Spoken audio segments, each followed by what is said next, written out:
नमस्कार, मैं हूं आपके साथ वर्षा शर्मा और रुक करेंगे उत्तर प्रदेश की खबरों की ओर। मुख्यमंत्री योगी आदित्यनाथ केंद्रीय विदेश राज्य मंत्री कीर्तिवर्धन सिंह के गौड़ा जिले के मानकपुर स्थित आवास पर पहुंचे। इस अवसर पर उन्होंने मंत्री के स्वर्गीय पिता आनंद सिंह के चित्र पर पुष्प अर्पित कर उन्हें श्रद्धांजलि अर्पित की। मुख्यमंत्री ने शोक परिवार से मुलाकात कर उन्हें सद्कामना दी और इस दुख की घड़ी में साथ खड़े होने का भरोसा दिलाया। मुख्यमंत्री योगी आदित्यनाथ करीब 40 मिनट तक परिवार के साथ रुके। कार्यक्रम पूरी तरह बता दें कि शालीन और पारिवारिक माहौल में संपन्न हुआ। स्वर्गीय आनंद सिंह के वरिष्ठ नेता और समाजसेवी रहे हैं। मुख्यमंत्री का यह दौरा पूरी तरह संवेदना प्रकट करने और सम्मान देने के उद्देश्य से था।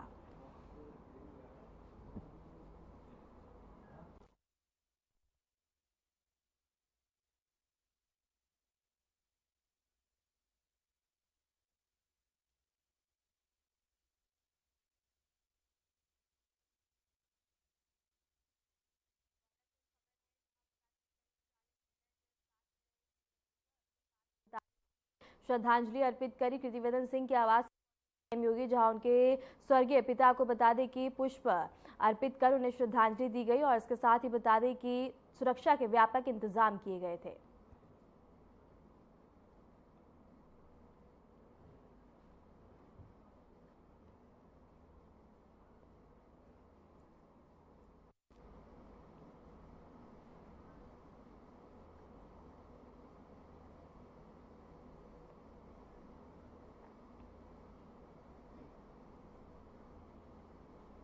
अलीगढ़ शहर से बीजेपी विधायक मुक्ता राजा ने सीएमओ डॉक्टर नीरज त्यागी पर भ्रष्टाचार के गंभीर आरोप लगाते हुए मुख्यमंत्री योगी आदित्यनाथ को पत्र भेजा है। विधायक ने आरोप लगाया कि सीएमओ की वजह से जिले की स्वास्थ्य व्यवस्था बिगड़ रही है और उनका ट्रांसफर आवश्यक है। जनप्रतिनिधियों और अधिकारियों के बीच इस टकराव से बता दें कि प्रशासनिक हलकों में हलचल देखने को मिल रही है।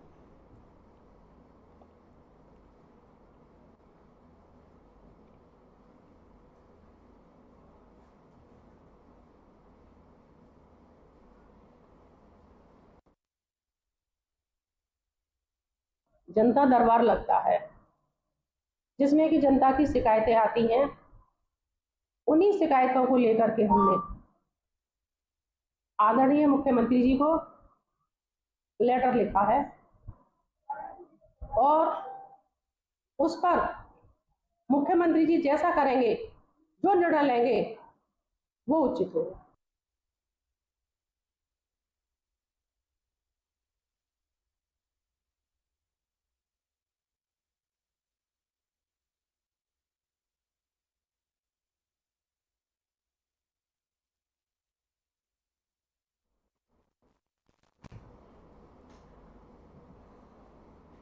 उत्तर प्रदेश के बलरामपुर जिले में धर्मांतरण के गंभीर आरोपों में घिरे जलालुद्दीन उर्फ छांगुर बाबा और उसके सहयोगी नीतू रोहरा उर्फ नरसिंह के खिलाफ बड़ी प्रशासनिक कार्रवाई आज भी देखने को मिली है। इसके साथ ही जिला प्रशासन और पुलिस टीम ने बता दें कि घाटा संख्या 337 और 370 में लगभग 2 विस्वे में किए गए अवैध निर्माण को पूरी तरह ध्वस्त कर दिया। अवैध तरीके से नीतू के नाम पर बने घर के मुख्य गेट पर बुलडोजर चलाया गया। बलरामपुर के उज्ज्वला थाना क्षेत्र अंतर्गत मदपुर गांव में अभियान के बाद प्रशासन ने ये कार्रवाई पूरी की और इसी मामले में लखनऊ में प्रेस वार्ता करते हुए यूपी एटीएस प्रमुख अमिताभ यश ने स्पष्ट किया है कि छांगुर बाबा के किसी भी साथी को बख्शा नहीं जाएगा। उन्होंने बताया कि बाबा के विदेशी फंडिंग और कनेक्शन की जांच ईडी द्वारा की जा रही है। यह मामला न केवल धर्मांतरण बल्कि राष्ट्र विरोधी गतिविधियों और अवैध संपत्ति निर्माण से जुड़ा है, जिस पर अब सरकार और जांच एजेंसियां सख्ती से कार्रवाई करती हुई नजर आ रही हैं।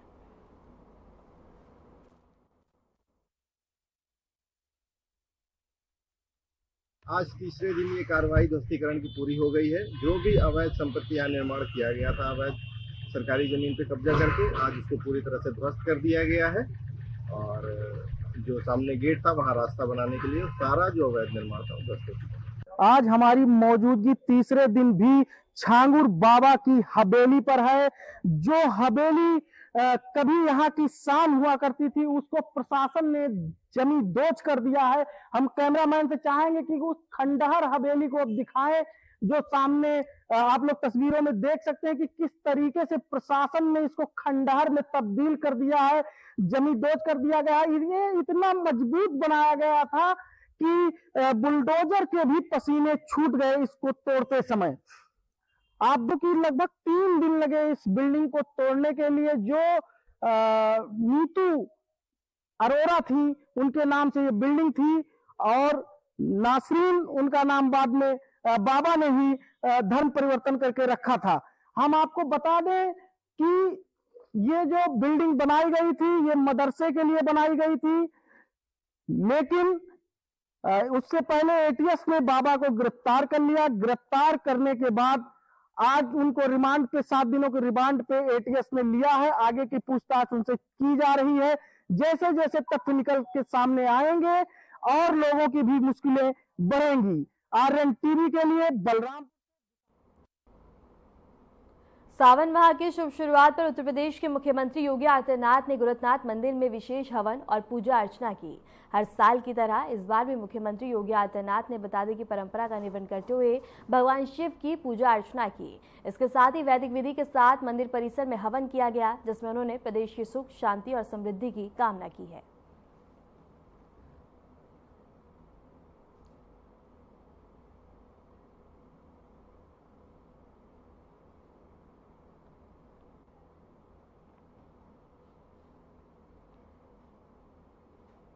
मुख्यमंत्री योगी आदित्यनाथ ने गोरखनाथ मंदिर में जनता दरबार लगाया। इस दौरान दूर दराज से आए सैकड़ों फरियादियों ने अपनी समस्याएं मुख्यमंत्री के समक्ष रखी।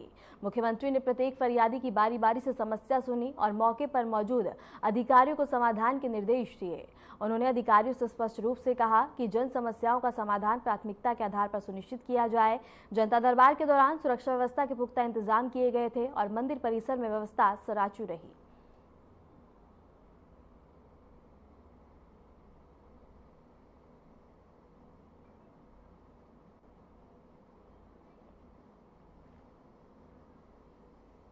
फिलहाल रुकते एक छोटे से ब्रेक के लिए, बने रहे हमारे साथ।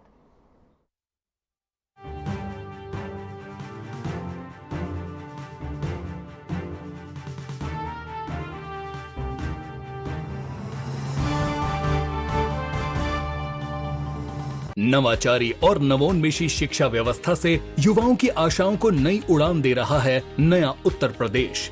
ग्रामीण परिवेश हो या फिर नगरीय क्षेत्र, गुणवत्ता युक्त शिक्षा बनी है नए उत्तर प्रदेश की पहचान। स्कूल चलो अभियान और शारदा प्रोग्राम जैसे अभिनव प्रयासों से ड्रॉप आउट दर में आई है उल्लेखनीय गिरावट।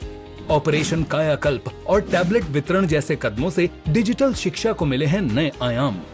बेसिक शिक्षा से हायर एजुकेशन तक शिक्षा में उठाए गए अभूतपूर्व कदमों से हुआ है एजुकेशन का ट्रांसफॉर्मेशन। अंत्योदय और बिना किसी भेदभाव के सबको समान शिक्षा का अधिकार बना है युवाओं के उज्जवल भविष्य का आधार। वर्ष 2017 के बाद डबल इंजन सरकार के अभिनव प्रयासों ने नए उत्तर प्रदेश की शिक्षा व्यवस्था में किया है युगांतकारी ट्रांसफॉर्मेशन। समान शिक्षा का अधिकार, डबल इंजन सरकार।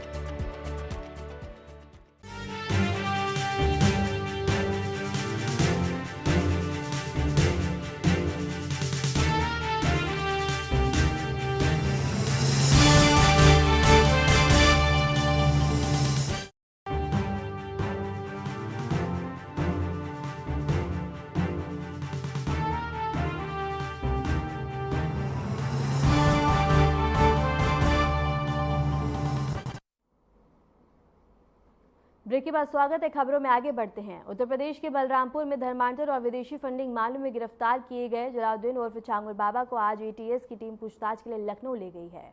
सूत्रों के मुताबिक एटीएस की टीम सुबह उनकी हवेली पहुंची और बता दी कि अंदर पूछताछ की गई। इस दौरान मीडिया कर्मियों को प्रवेश की अनुमति नहीं दी गई और टीम ने बाबा को हवेली के पिछले दरवाजे से निकाला और भारी सुरक्षा घेरे के बीच लखनऊ रवाना हो गई। बताया जा रहा है कि लखनऊ में उससे बड़े स्तर की पूछताछ की जाएगी, जिसमें उसके विदेशी नेटवर्क, सहयोगियों और फंडिंग से जुड़ी जानकारी को खंगाला जाएगा। इससे पहले बलरामपुर के बाबा के अवैध निर्माण पर बुलडोजर चल चुका है और कई एफआईआर दर्ज की जा चुकी हैं। एटीएस और ईडी अब उसकी संपत्तियों और लेन देन की गहराई में बता दी कि जांच से जुटी हुई है।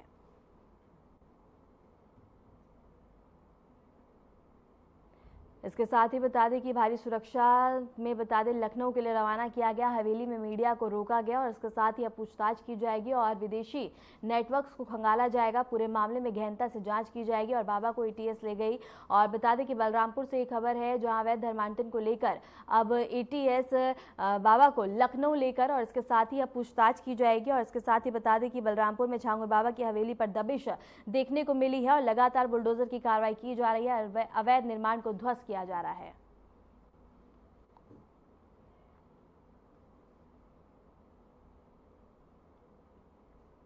मेरठ में डीआईजी ने कावड़ यात्रा को लेकर सुरक्षा तैयारियों का जायजा लिया। उन्होंने कावड़ मार्ग, मंदिरों और नहर पटरी का निरीक्षण किया और सुरक्षा संबंधी दिशा निर्देश जारी किए।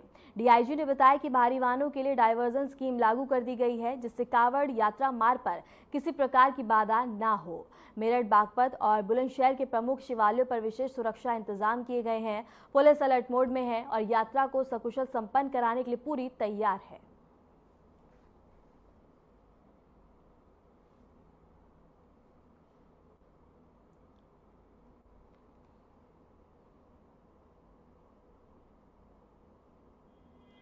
श्रावण मास प्रारंभ हो गया है। उसमें सर्वप्रथम तो जो जितने भी भारी वाहन है उनका डायवर्जन की स्कीम कल रात से लागू हो गई है और शहरों जो भी कांवड़ मार्ग हैं वहां पर भारी वाहनों को उनका जो आवाजाही है उस पर रोक लगा दी गई है। अगली स्टेज इसमें जो स्टेज वाइज हमारे ट्रैफिक रेगुलेशन जारी होते हैं तो हम लोग अभी प्रथम स्टेज पर हैं। इसके अलावा जो कांवड़ यात्रा में हम लोगों के हाईवेज बहुत इंपॉर्टेंट रहते हैं, जैसे NH58 है बहुत इंपॉर्टेंट है। शहर के अंदर से जो मार्ग गुजर रहे हैं, जैसे अभी जहाँ पर हम खड़े हैं यहाँ से श्रद्धालुओं का मूवमेंट होगा। और इसके अलावा शिवालय जैसे पूरा महादेव है, बागपत में वो एक प्रसिद्ध मंदिर है, मेरठ में बाबा ओगरनाथ मंदिर है ये प्रसिद्ध है, और बुलंदशहर में अम्बकेश्वर महादेव मंदिर ये प्रसिद्ध मंदिर है जहाँ लाखों की संख्या में भीड़ आती है।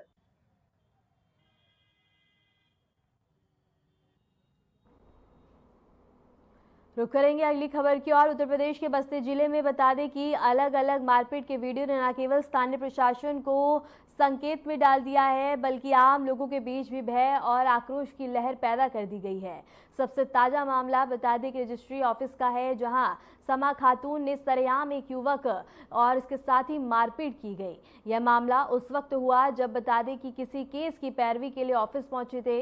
घटना का वीडियो वायरल होने के बाद पीड़ित ने कोतवाली में एफआईआर दर्ज कराई जिस पर पुलिस ने जांच शुरू कर दी है। दूसरी घटना में बता दें कि समा खातून पर राजमती चौधरी नाम की महिला को अपने गुंडों से लाठी डंडों से पिटवाने का आरोप है। इस वारदात का वीडियो सोशल मीडिया पर वायरल हो रहा है और पीड़िता ने डीआईजी बस्ती से शिकायत की है जिसके बाद पुलिस को तत्काल रिपोर्ट तलब करने और कार्रवाई के निर्देश दिए गए हैं। तीसरे मामले में एक जमीन विवाद को लेकर समा खातून द्वारा एक अन्य युवक की सरेआम पिटाई का वीडियो सामने आया। इन सभी वीडियो के सामने आने के बाद आम जनता और सोशल मीडिया पर लोगों का गुस्सा फूट पड़ा है। लोगों का कहना है कि यदि समय रहते सख्त कार्रवाई नहीं की गई तो समा खातून जैसे दबंगों के हौसले और बुलंद होंगे। और इसके साथ ही पुलिस उप निरीक्षक सत्येंद्र भूषण तिवारी ने बताया है कि समा खातून के खिलाफ 2 मामलों में एफआईआर दर्ज की गई है और जांच के आधार पर सख्त कदम उठाए जाएंगे।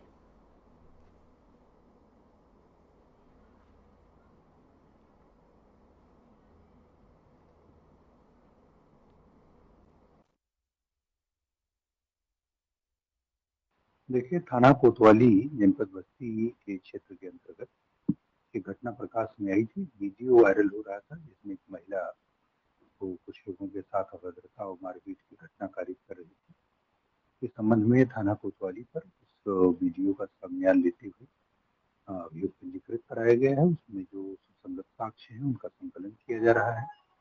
इसमें आवश्यक वैधानिक कार्रवाई कराई जा रही है। जो भी साक्ष्य प्राप्त होते हैं उस आधार पर कार्रवाई करेगी।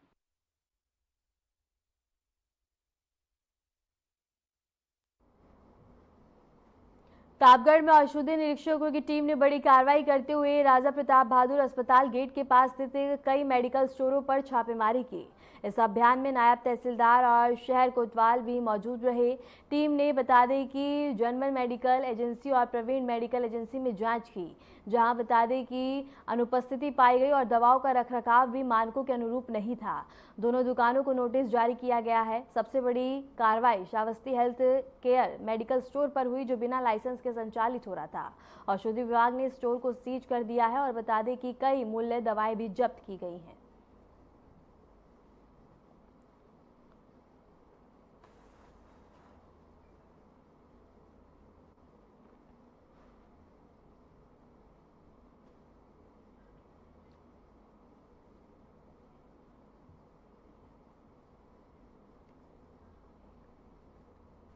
मुजफ्फरनगर के पुरकाजी बॉर्डर चेक पोस्ट पर डीआईजी सहारनपुर अभिषेक सिंह ने कांवड़ यात्रा को लेकर सुरक्षा तैयारियों का जायजा लिया। उन्होंने बताया कि अब तक 1 लाख से ज्यादा कांवड़िए यूपी में प्रवेश कर चुके हैं। कांवड़ मार्ग पर हजारों कैमरों से निगरानी की जा रही है। यूपी उत्तराखंड पुलिस के बीच सीसीटीवी और इसके साथ ही एक्सचेंज हो रही हैं और सोशल मीडिया पर भी नजर रखने के लिए कंट्रोल रूम बनाया गया है। डीआईजी ने स्पष्ट किया है कि किसी भी प्राइवेट व्यक्ति को दुकानों की चेकिंग का अधिकार नहीं है।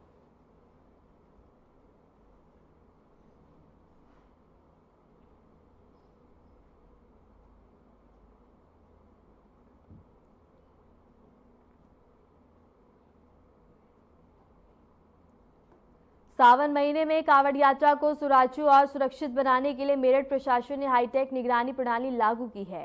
कांवड़ मार्ग पर ड्रोन और आर्टिफिशियल इंटेलिजेंस की मदद से ट्रैफिक मैनेजमेंट, भीड़ नियंत्रण और अराजक तत्वों पर नजर रखी जा रही है। प्रशासन ने जानकारी दी है कि कांवड़ियों की बढ़ती संख्या और सुरक्षा को देखते हुए 12 से अधिक वॉच टावर स्थापित किए गए हैं। साथ ही शहर के कई प्रमुख स्थानों पर मॉनिटरिंग सेल बनाए गए हैं, जहां बता दें कि 24/7 सीसीटीवी और ड्रोन फुटेज की निगरानी की जा रही है। ड्रोन के माध्यम से कांवड़ मार्ग पर भीड़ के आकलन, यातायात की स्थिति और संभावित खतरे की पहचान की जा रही है। इसके अलावा एआई तकनीक के जरिए संदिग्ध गतिविधियों और अराजक तत्वों पर तेजी से कार्रवाई सुनिश्चित की जा रही है।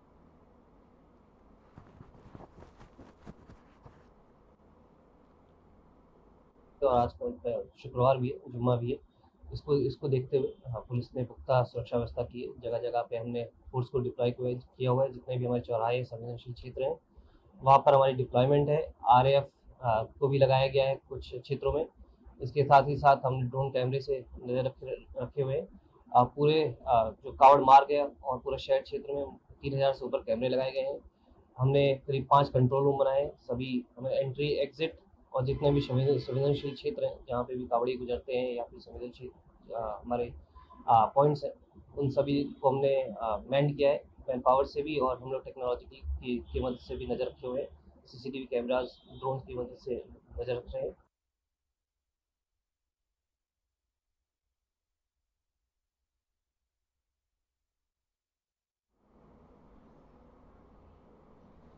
फिलहाल रुकते एक छोटे से ब्रेक के लिए, बने रहे हमारे साथ।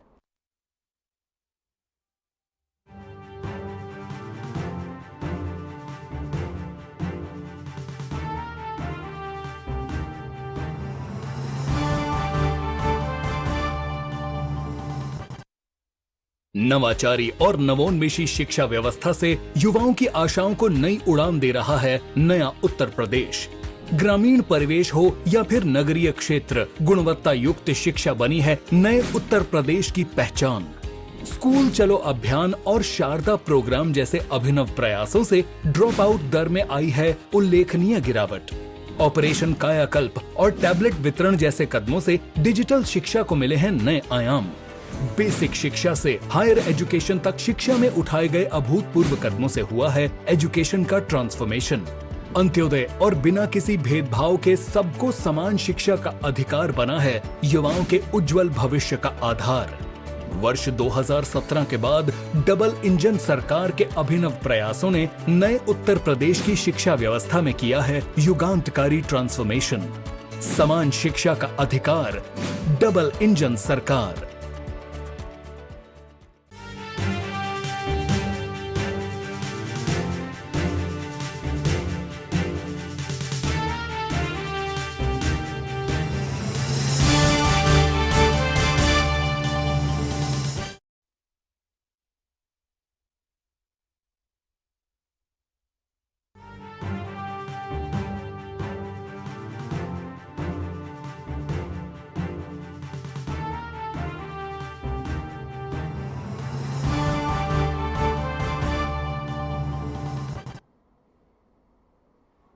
ब्रेक के बाद स्वागत है। खबरों में आगे बढ़ते हैं। खबर आगरा से है, जहां नगर निगम की नाला सफाई के दावे एक बार फिर धरातल पर फेल साबित हुए हैं। थाना सदर क्षेत्र के बता दें कि वार्ड 22 में भारी जलभराव से स्थानीय नागरिकों का जनजीवन बुरी तरह से प्रभावित हो गया है। इलाके में घंटों गुजर जाने के बावजूद पानी की निकासी नहीं हो सकी। स्कूल जाने वाले बच्चों, बुजुर्गों और आम नागरिक कमर तक बता दें कि भरे गंदे पानी से होकर निकलने को मजबूर हैं। स्थानीय लोगों ने बताया कि पिछले 2 दिनों से बिजली विवादित है, जिससे घरों में लोग कैद होकर रह रहे हैं। हालात इतने खराब हो चुके हैं कि घरों में जलभराव के कारण कछुए तक पहुंच गए हैं। लोगों ने तंज कसते हुए कहा कि अब नाव चलाने जैसी स्थिति बन गई है। स्थानीय पार्षद और जनप्रतिनिधियों से लेकर निगम अधिकारियों तक कोई भी बता दें कि शिकायत कर चुके हैं, लेकिन अभी तक कोई समाधान नहीं मिल पाया है।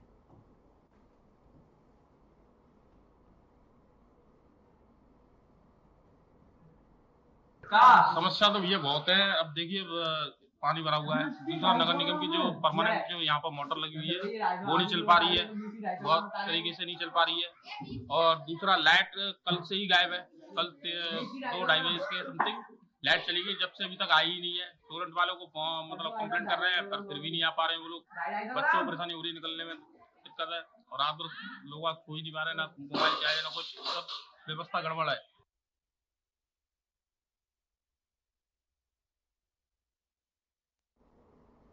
कासगंज के कौलानी निवासी युवक शिवम का शव बता दें कि नहर में उतरता हुआ मिला और युवक बुधवार देर रात नहर किनारे बैठा था। तभी अचानक पैर फिसलने से वहां नहर में गिर गया और घटना के 1 दिन बाद उसका शव घटनास्थल से 1 किलोमीटर दूर नहर में मिला। परिजनों का रो रो कर बुरा हाल है। पुलिस ने शव को कब्जे में लेकर पोस्टमार्टम के लिए भेज दिया है और आगे की कार्रवाई की जा रही है।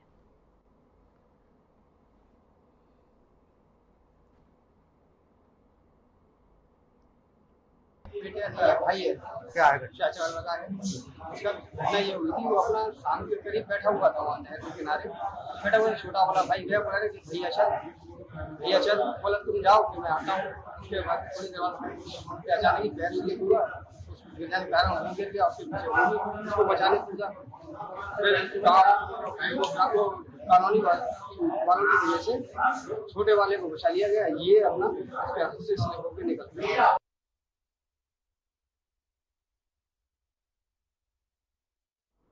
बाराबंकी से बड़ी खबर है, जहां शिवलिंग पर जल चढ़ाना भारी पड़ गया। दलित युवक की मंदिर में पिटाई की गई। पुजारी के बेटों पर मारपीट का आरोप है। मंदिर के बता दें कि घंटे से हमला करने का आरोप है। घायल युवक जिला अस्पताल में भर्ती है। रामनगर के लोदेश्वर महादेवा मंदिर की ये पूरी घटना है, जहां पुलिस पूरे मामले की जांच पड़ताल में जुटी और तनाव का माहौल देखने को मिल रहा है। इस वक्त की बड़ी खबर है, जहां बाराबंकी में शिवलिंग पर जल चढ़ाना एक युवक को भारी पड़ गया। इसके साथ ही पुजारी के बेटों पर मारपीट का आरोप है। बता दें कि मंदिर के घंटे से हमला करने का आरोप है और इसके साथ ही घायल युवक जिला अस्पताल में भर्ती है। बाराबंकी से इस वक्त की बड़ी खबर है, जहां शिवलिंग पर जल चढ़ाना एक युवक को भारी पड़ा और दलित युवक की पिटाई और इसके साथ ही बता दें कि मंदिर में पिटाई गई पुजारी के बेटे पर मारपीट का आरोप है और मंदिर के घंटे से हमला करने का आरोप है। इसके साथ ही पुलिस ने जांच शुरू कर दी और तनाव का माहौल बना हुआ है। बाराबंकी से इस वक्त की बड़ी खबर है, जहां बता दें कि शिवलिंग पर जल चढ़ाना एक दलित युवक को भारी पड़ गया। मंदिर में युवक की बेरहमी से पिटाई गई और इसके साथ ही सूचना मिलते ही मौके पर पहुंची पुलिस अब पूरे मामले की जांच पड़ताल में जुटी है। और इसके साथ ही बता दें कि मंदिर के पुजारी के बेटों पर ये आरोप लगाया गया है मार पिटाई का।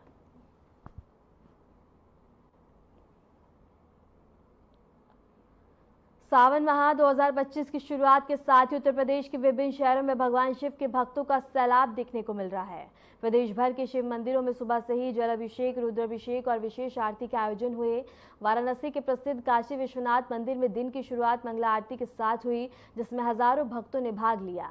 गोरखपुर के झारखंडी महादेव मंदिर, अयोध्या के श्रीश्वर नाथ महादेव मंदिर और प्रयागराज के मानकेश्वरम महादेव मंदिर में भी सुबह से ही श्रद्धालुओं की बता दें कि भीड़ देखने को मिली और इसके साथ ही पूजा अर्चना की गई। कानपुर के आंदेश्वर महादेव मंदिर और गाजियाबाद के श्री दुधेश्वर नाथ महादेव मंदिर भी श्रद्धालुओं की भारी भीड़ देखने को मिली।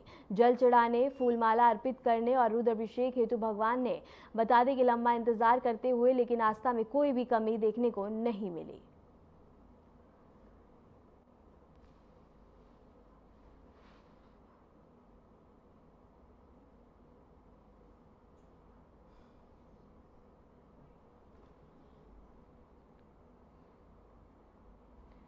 फिलहाल के लिए खबरों में इतना ही और ऐसे ही देश और दुनिया की तमाम खबरों को जानने के लिए बने रहें हमारे साथ।